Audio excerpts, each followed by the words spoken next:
আসসালামু আলাইকুম প্রিয় শিক্ষার্থীবৃন্দ।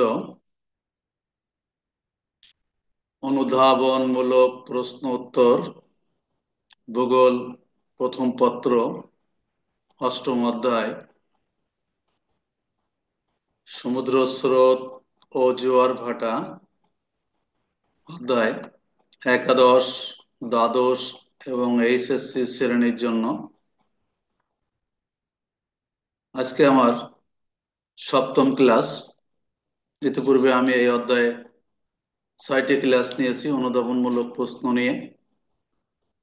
এটা আমার ইউটিউব চ্যানেল, এখানে আমার নাম লেখা আছে। আমার এই ইউটিউব চ্যানেলটা সাবস্ক্রাইব করে আহ্বান জানিয়ে আমি ক্লাস শুরু করতে যাচ্ছি। আজকে আমার আলোচ্য যে বিষয়টা হবে সেটা হচ্ছে নিরক্ষীয় বিপরীত স্রোত উষ্ণ হয় কেন, ব্যাখ্যা করো। আর একটা প্রশ্ন হবে মহাকর্ষ শক্তি জোয়ার ভাটা সৃষ্টির প্রধান কারণ ব্যাখ্যা করো।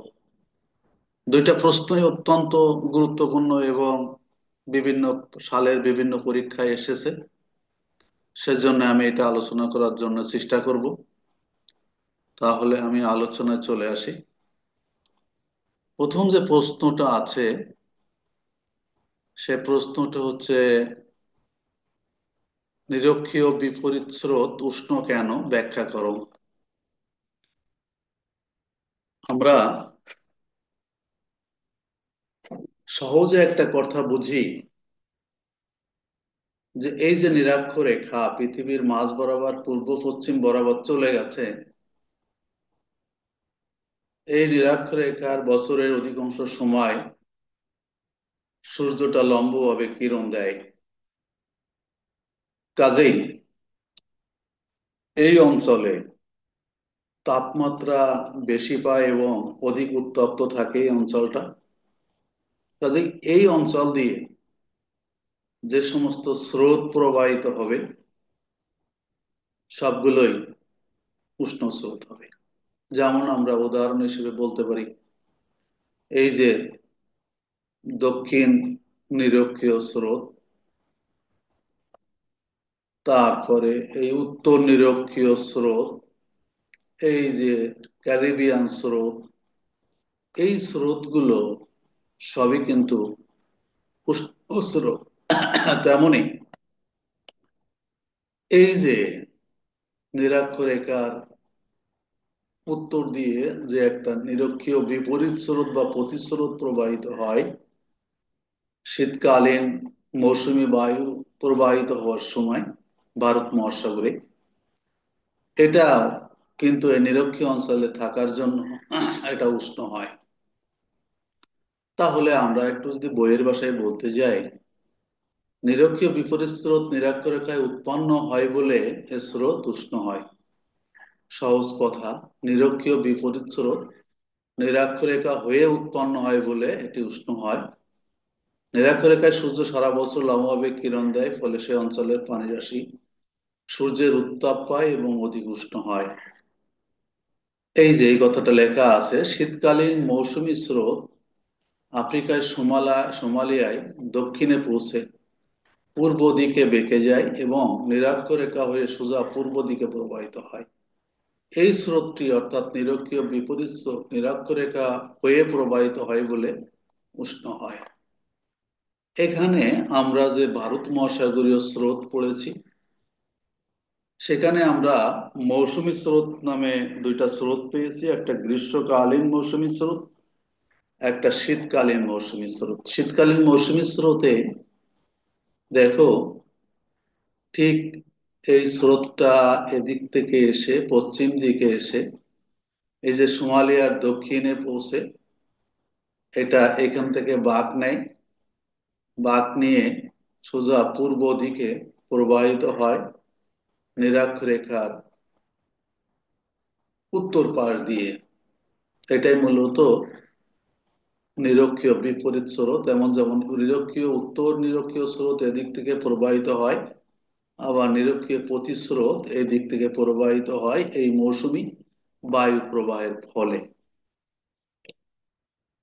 এই স্রোতটা কেন উষ্ণ হয় সেই তেমনই প্রশ্ন এখানে আমি চিত্রের সাহায্যে দেখিয়েছি। দেখো সূর্যটা এখানে বছরের অধিকাংশ সময় এই নিরক্ষীয় অঞ্চলে লম্বভাবে কিরণপাত করছে, অধিক উত্তাপ পাচ্ছে এবং উষ্ণ থাকছে। কাজেই এই যে নিরক্ষীয় বিপরীত স্রোত এই অঞ্চল দিয়ে প্রবাহিত হচ্ছে, এই জন্য এই যে নিরক্ষীয় প্রতিস্রোত এই অঞ্চল নিরক্ষীয় অঞ্চলের উত্তর দিয়ে প্রবাহিত হচ্ছে পূর্ব দিকে, এই জন্য একে এই স্রোতটা উষ্ণ স্রোত। শুধু এই না, এখানে নিরক্ষরেখার নিকটবর্তী অঞ্চলে, যেমন আমি আবারও বলি, এখানে দক্ষিণ নিরক্ষীয় স্রোত, উত্তর নিরক্ষীয় স্রোত, নিরক্ষীয় বিপরীত স্রোত, ক্যারিবিয়ান স্রোত, অ্যান্টিলিস স্রোত, তারপরে এই যে উপসাগরীয় স্রোত সবই কিন্তু উষ্ণ স্রোত।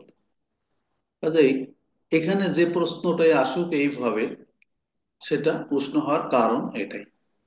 যাই হোক, এবার আমরা দ্বিতীয় যে প্রশ্নটা আছে সেটা নিয়ে একটু আলোচনা করি। সেটা হচ্ছে মহাকর্ষ শক্তি জোয়ার ভাটা সৃষ্টির প্রধান কারণ ব্যাখ্যা করো।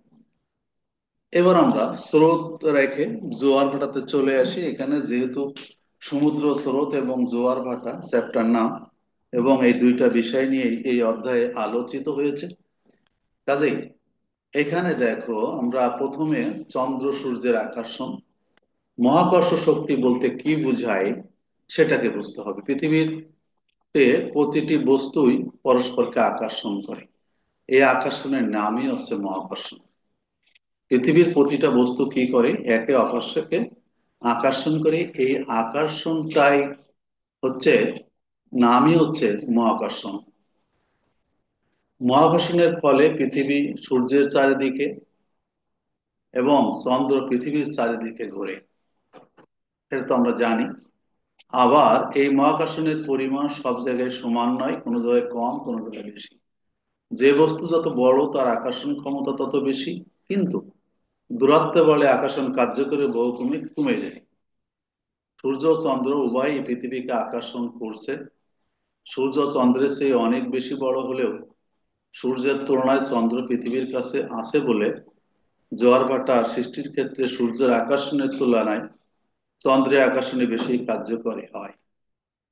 কাজেই আমরা বলতে পারি যে এই যে মহাকর্ষ শক্তি, যেটা আমরা সহজ ভাষায় বলতে পারি একটা সূর্যের আকর্ষণ, একটা চন্দ্রের আকর্ষণ।